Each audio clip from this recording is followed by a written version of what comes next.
Sir क्या कहना चाहेंगे, आज किस प्रकार की जो समस्याएं हैं वो यहाँ पर लोग लेकर के आए थे? तो आप जैसे आज सोमवार है, सोमवार को मैं प्राय तो यहाँ पर मैं सीटिंग करता हूँ अपनी हल्के के लिए। जो हल्के कार्यकर्ता और हल्के के जो नागरिक हैं हमारे, सभी यहाँ पर अपने अपने समस्या या काम लेकर के आते हैं।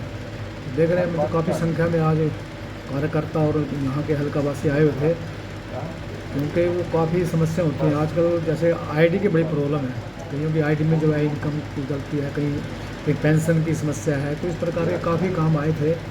मैंने देखा है आपको सभी के मैंने सुनाई करके, कईयों को तो मैंने मोबाइल फ़ोन करके अधिकारीगण को उनसे काम कराने का प्रयास किया है। क्योंकि कुछ काम चंडीगढ़ के हैं, मैंने देखो ये रखे हैं चंडीगढ़ में, इनको लेकर जाऊँगा चंडीगढ़ से जो है इनको काम कराने का काम करूँगा। क्या लगता है सर, जैसे कि अभी 2024 आने वाला है, चुनावों में जो है भागदौड़ पार्टियों ने शुरू कर दी है। कहीं ना कहीं अगर बात की जाए, आप भी इस समय पर एक्टिव हो चुके हैं, देख रहे हैं आप कहीं ना कहीं औचक निरीक्षण करते हुए नजर आ रहे हैं। क्या लगता है 2024 में बीजेपी दोबारा से अपना परचम लहरा पाएगी? देखिए, जहाँ तक पार्टी की बात है, देखो हमारी पार्टी जो है ना, मैंने समझता भी तैयारी में लगेंगे तो शुरू से जिस दिन चुनाव हो जाता है ना, उससे अगले दिन ही तैयारी में लग जाते हैं, ठीक है ना। और हम तो खुद देख रहे हैं, मतलब पार्टी जो है, हम सभी जो हैं अपने अपने स्तर पर सभी कार्यकर्ता जो हैं कई साल से जो है पार्टी के संगठन को बढ़ाने में लग रहे हैं। क्योंकि हम अपने पार्टी के संगठन को पन्ना प्रमुख तक ले गए हैं, पन्ना प्रमुख तक के हमारे सम्मेलन भी हो गए। मैंने सबसे पहले यहाँ सम्मेलन कराया जिले में, अभी कल परसों हमारा संघ में प्रोग्राम था, कल पन्ना प्रमुख का। तो ये मतलब इसमें हम संगठन को मजबूत करने में लगे हुए हैं। तो मैं नहीं समझता भी हम मतलब भी अब लगे हैं, हम तो पहले से ही पार्टी जो है जो संगठन को मजबूत करने में लगी है।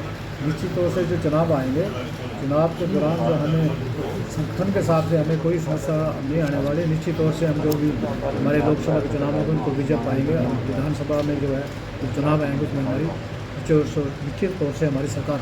सर क्या लगता है, जहां एक तरफ मेंबर जो हैं वो वन नेशन वन इलेक्शन की बात करते नजर आ रहे हैं, लेकिन केजरीवाल की कल भिवानी के अंदर रैली थी आम आदमी पार्टी की, वो बोलते हुए नजर आ रहे हैं कि वन नेशन वन इलेक्शन से कुछ नहीं होगा, वन एजुकेशन होनी चाहिए। उसके विषय में क्या कहना चाहेंगे? तो देखिएगा, ये तो उनकी सोच है। लोकतांत्रिक देश है हमारा, इस लोकतांत्रिक देश में अपनी बात कहने का रखने का हर एक को अधिकार है। माननीय प्रधानमंत्री ने जो वन नेशन वन इलेक्शन की बात करी है, तो देखिएगा ये क्या है, जब ये चुनाव अलग अलग उसमें हो जाते हैं, इसमें बड़ा भारी जो है जनता का ही नुकसान होता है। जैसे कभी हमारे नगर पालिका के चुनाव आते हैं, कभी विधानसभा के आ जाते हैं, कभी पंचायतों के आ जाते हैं। जब चुनाव आते हैं लोकसभा के आ जाते हैं, तो इसमें आचार-संहिता लग जाती है। आचार-संहिता जब लगती है, 2-3 महीने जो है काम विकास के रुक जाते हैं, नहीं होते। एक तो ये विकास नहीं हो पाते, जैसे एक चुनाव होता है तो दूसरा 2 महीने के बाद फिर स्टार्ट हो जाता है। तो इससे निश्चित तौर से इसमें विकास के कामों में बड़ी भारी बाधा पड़ती है। दूसरा, बार बार चुनाव कराने से अगर एक तो उसमें क्या खर्चा भी बहुत होता है, क्योंकि आज महंगाई का ज़माना है तो बहुत खर्चा आ जाता है। 70,000 करोड़ के लगभग जैसे आंकलन किया गया है। अगर हम चुनाव एक साथ कराएंगे 70,000 करोड़ बच पाएंगे। 70,000 करोड़ जो बचेगा तो ये अब गरीबों के कहीं ना कहीं विकास के कामों में लगेगा, गरीबी हटाने में लगेगा, गरीबों को सुख और योजनाएं देने के लिए लगेगा। तो निश्चित तौर से कह सकता हूँ उससे हमें हर तरह से हमें इसका देश का प्रदेश को जनता को उसका फायदा मिलेगा।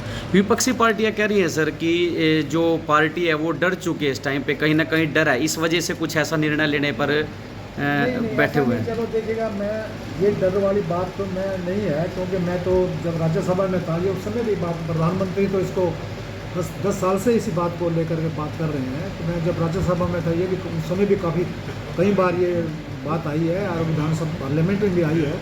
तो उस समय वो सिरे चढ़ नहीं पाई। तो अब हमारे प्रधानमंत्री जी ने जैसे इसके लिए कमेटी भी बना दी है, जो कमेटी रिपोर्ट देगी, तो अगर कमेटी इस पक्ष में रिपोर्ट देती है ये चुनाव एक साथ हो जाने चाहिए सभी के, वन नेशन वन इलेक्शन, तो ये बहुत बड़ा जनता के हित में है।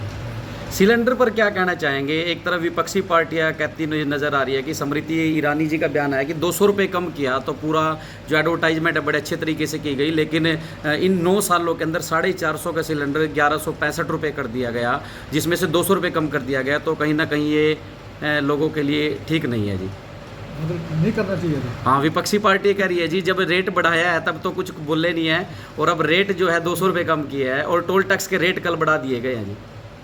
देखिए ऐसा है, जब देश में कोई विकास होता है ना, मैंने एहसास पढ़ा हुआ है, जब देश में कोई विकास होगा ना, देखो उससे महंगाई निश्चित तौर से बढ़ती है। जब काम ही नहीं होगा तो महंगाई नहीं बढ़ेगी। देखिएगा अब हमारा जो है मजदूर लगा लें, मजदूरी करता है वो तो अब वो भी कहता है जी मेरी मजदूरी बढ़ना चाहिए। किसान कहता है मेरी मतलब उसका उत्पादन का रेट बढ़ना चाहिए। गन्ने वाला किसान कहता है गन्ने का रेट बढ़ना चाहिए। इंडस्ट्री वाला कहता है इंडस्ट्री का बढ़ना चाहिए। गरीब कहता है जी मेरा हमें सस्ता मिलना चाहिए। देखो गवर्नमेंट ने जो है एक बैलेंस बना करके चलना पड़ता है, ठीक है ना।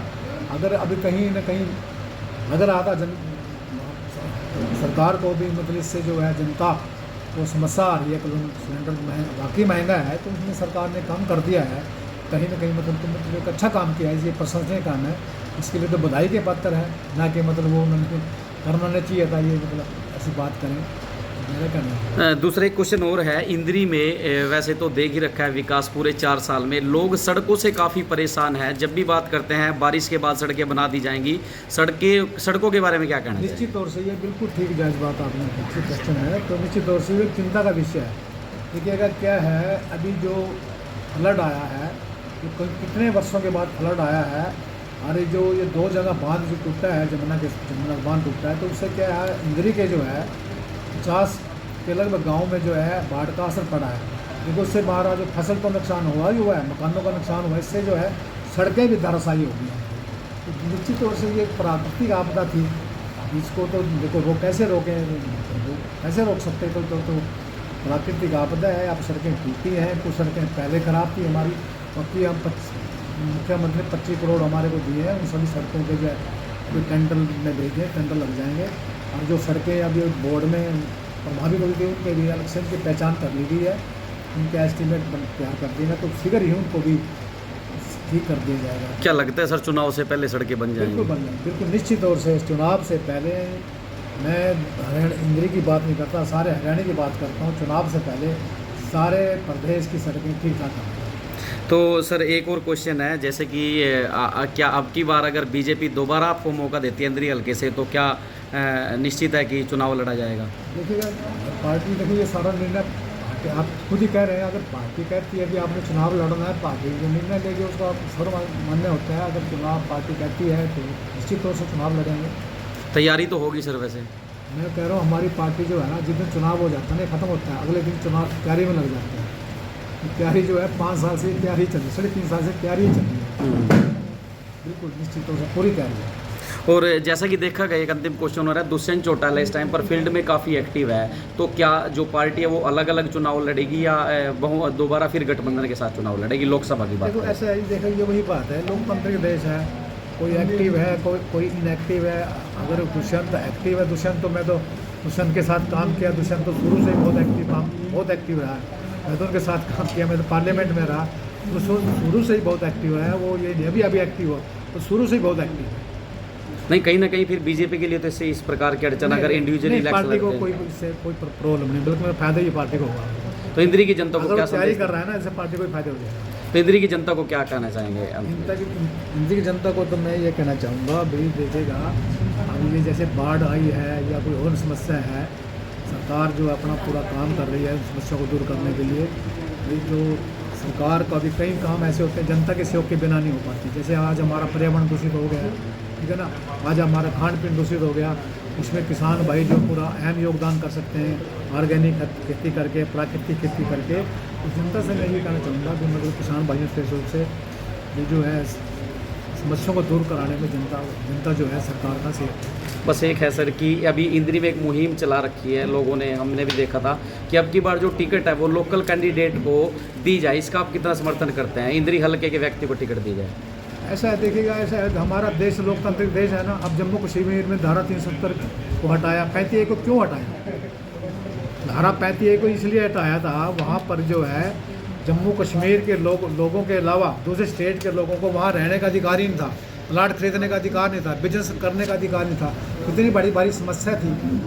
ठीक है, ये तो अगर कोई कहे बाहरी है, कोई बाहरी नहीं होता, कोई अंदर का नहीं होता, जनता ने फैसला करना होता है। अगर जनता चाहेगी तो वो सर्वमान्य होता है। धन्यवाद।